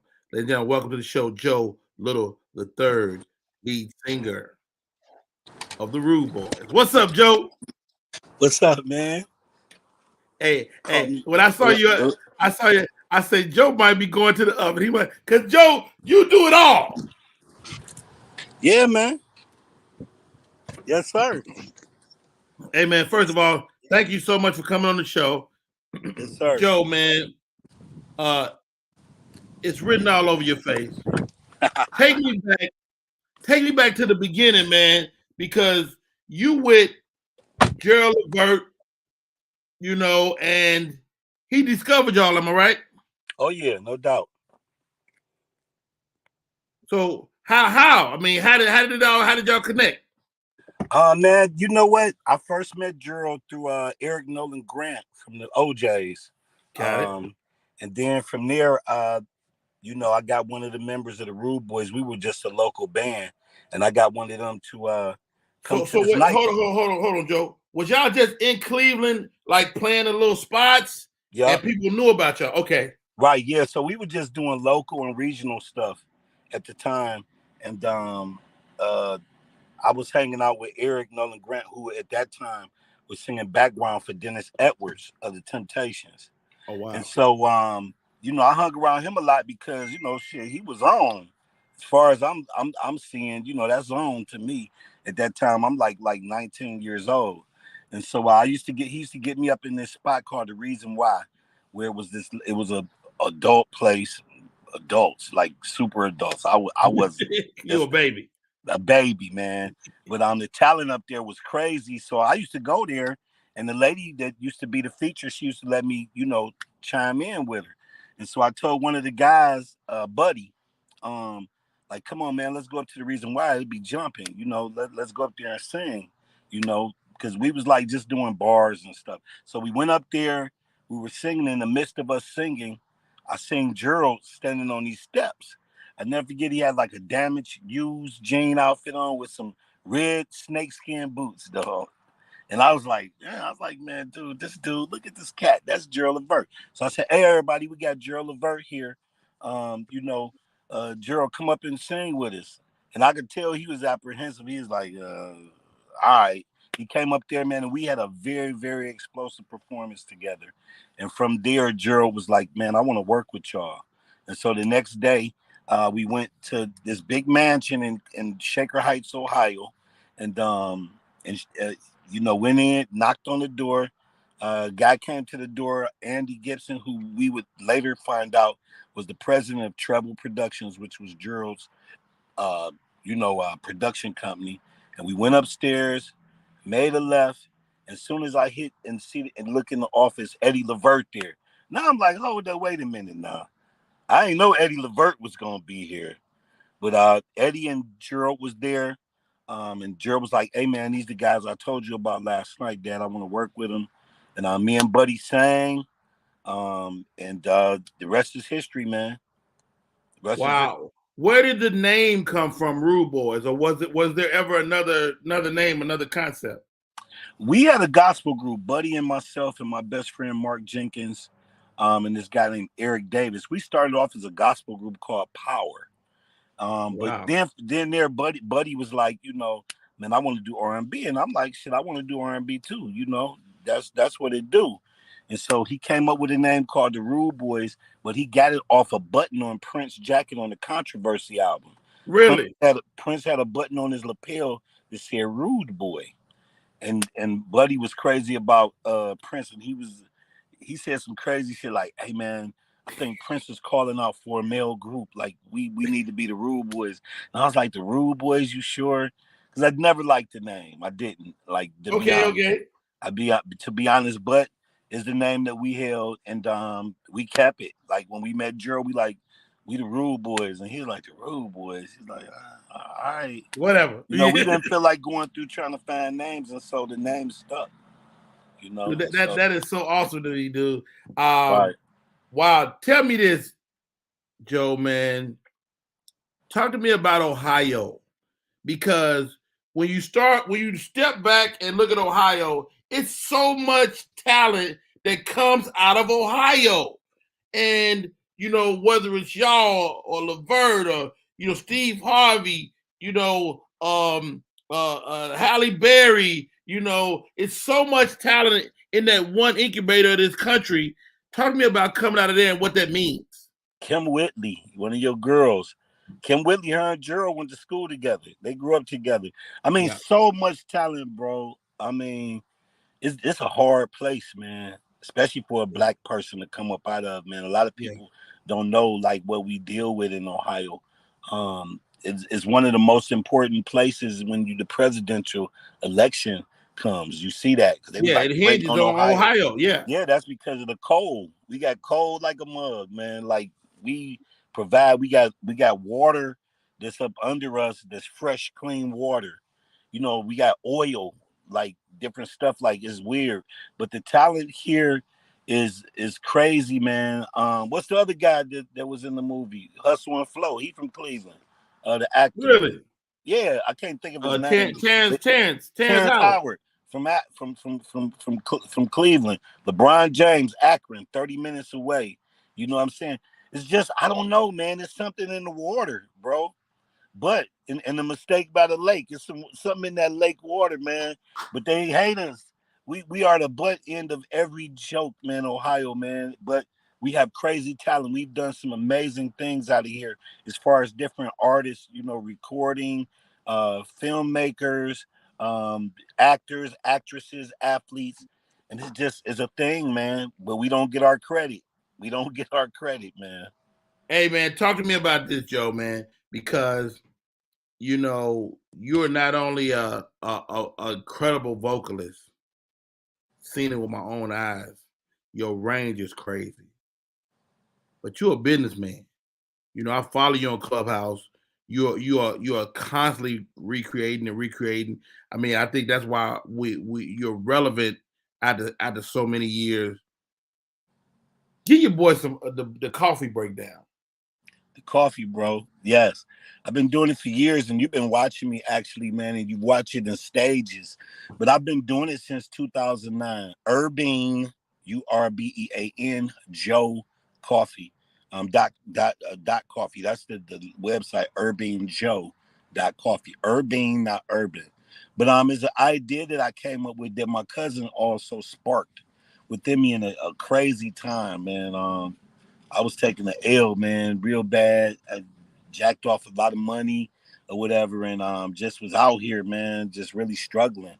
And my cousin came to me one day about like, man, why don't we try to do a coffee shop? He said, you're an icon here in Cleveland, and if you do a coffee shop, it'll jump off.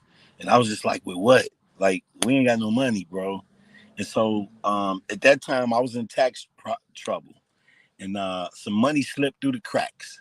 And what happened is that I was really nervous because I had been hurting for a minute, but we utilized some of that money with another partner of mine named Rick and my cousin, and we came in together and we developed a coffee shop. And then me and my cousin came up with a name, Urbane Joe. He was like, urban because you're black.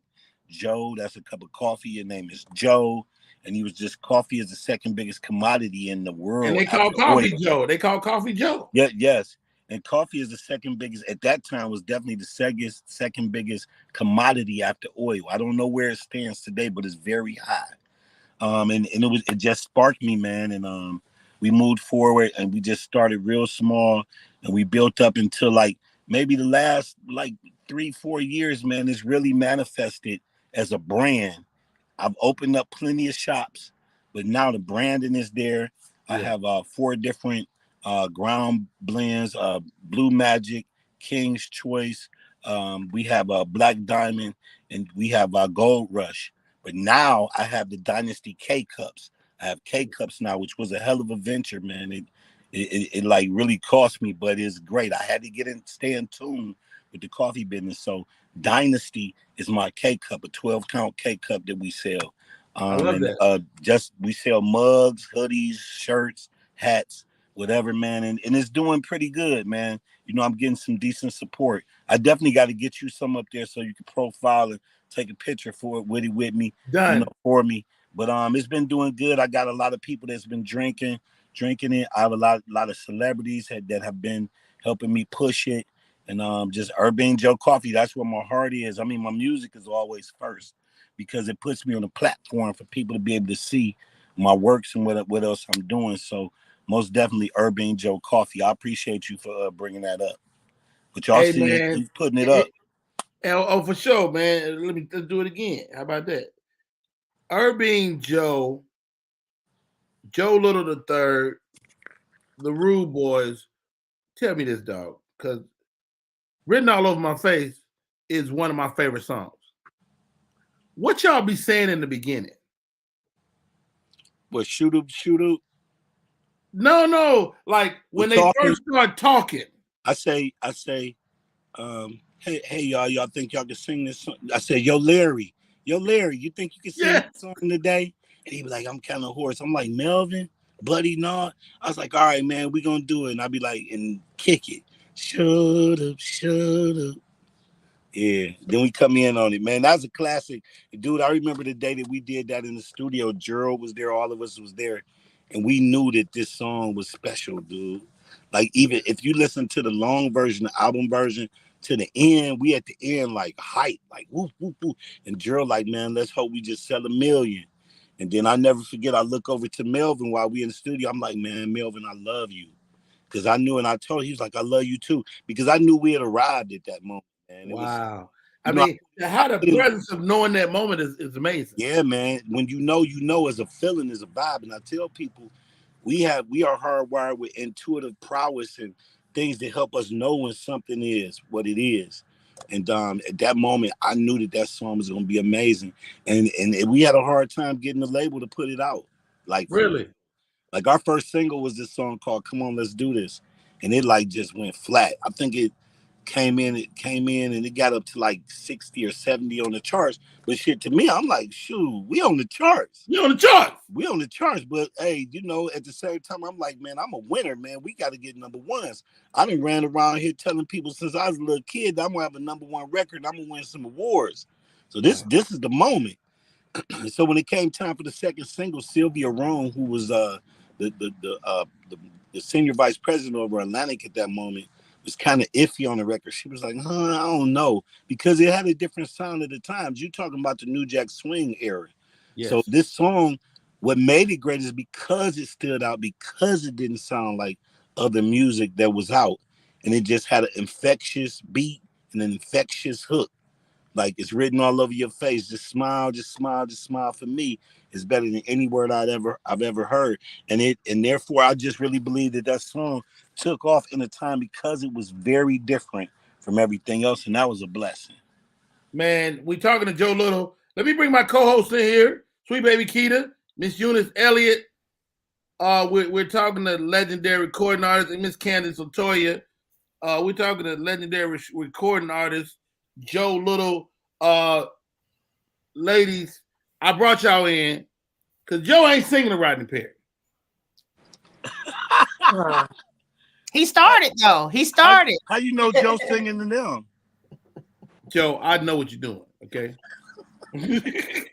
Y'all Negroes can call me early in the morning. Early in the morning. Joe, you might really using this. I'm really talking like this so I can wake my voice up.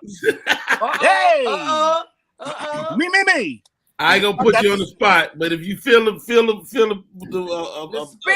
spirit. Now, who was talking about? I heard y'all talking about them recipes. Y'all can't be getting a brother. Y'all can't make a brother hungry this morning like that. But right. You know what, Joe? I'm glad you brought that up. Joe, you dating? This a dating. This a dating? You dating? Segment. No, I'm not dating. Okay. Go ahead and sing. You from Cleveland, not dating. No, I'm not dating. I got a girlfriend. I can't get beat up. Look at you. Y'all gonna get me beat up. Hey. Okay, y'all ready? Yeah, let's go. I know that I'm a very lucky guy to have someone like you. Never met a girl in my life like you before. You make all my dreams come true. I love the way you carry you. Carry you. You got a lot of class and good taste. Right. And you don't have to say how much you care for me because it's written all over your face. I'm gonna be a back up there. It's written all over your face. Hey. Ooh. You don't have to say a word. You don't have to say a word. Smile for me is better than any word I've ever heard. Yeah.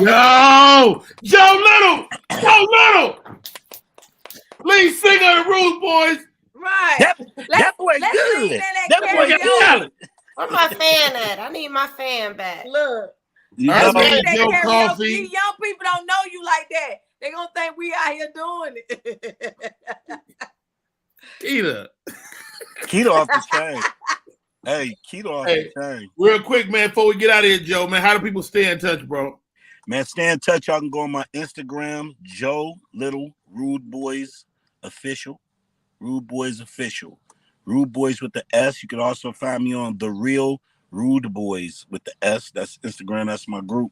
And Them is basically how you keep up with me. UrbanJoe.coffee. Go get some of that coffee. Coffee is amazing. And I'm not just saying that because it's my coffee, but it is the greatest coffee in the world. And y'all just follow your boy on Instagram. Follow my group on Instagram.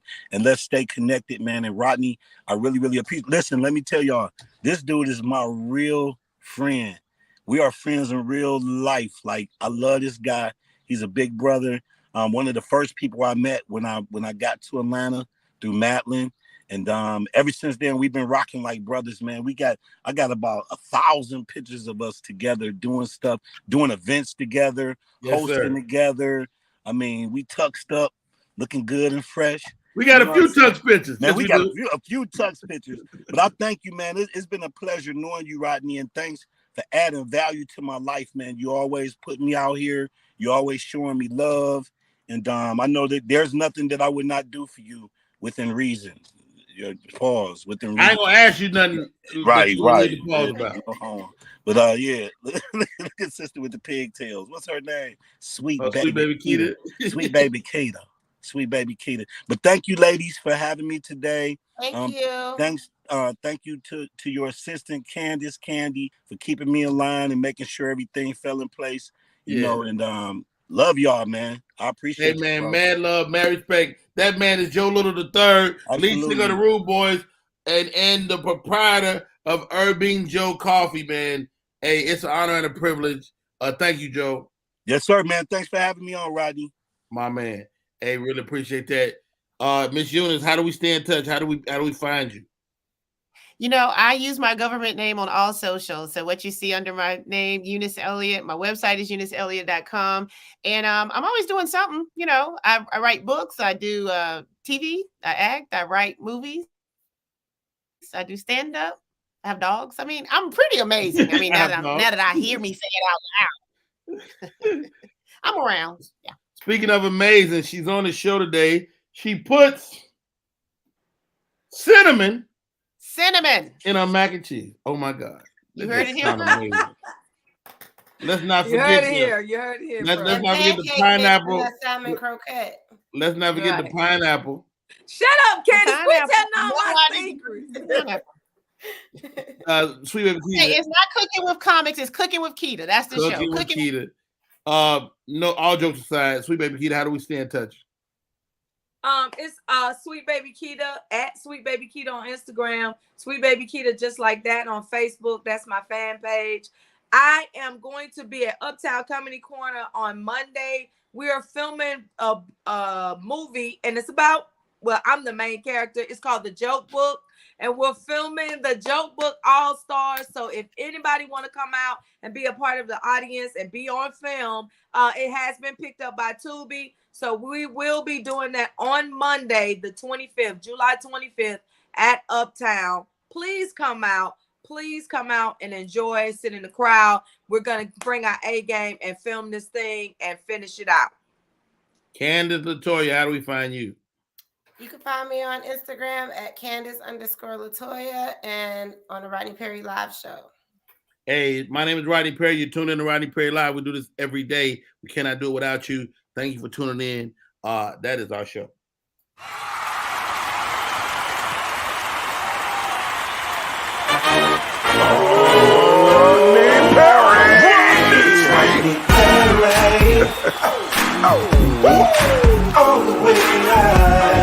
Get ready for America's #1 funny man.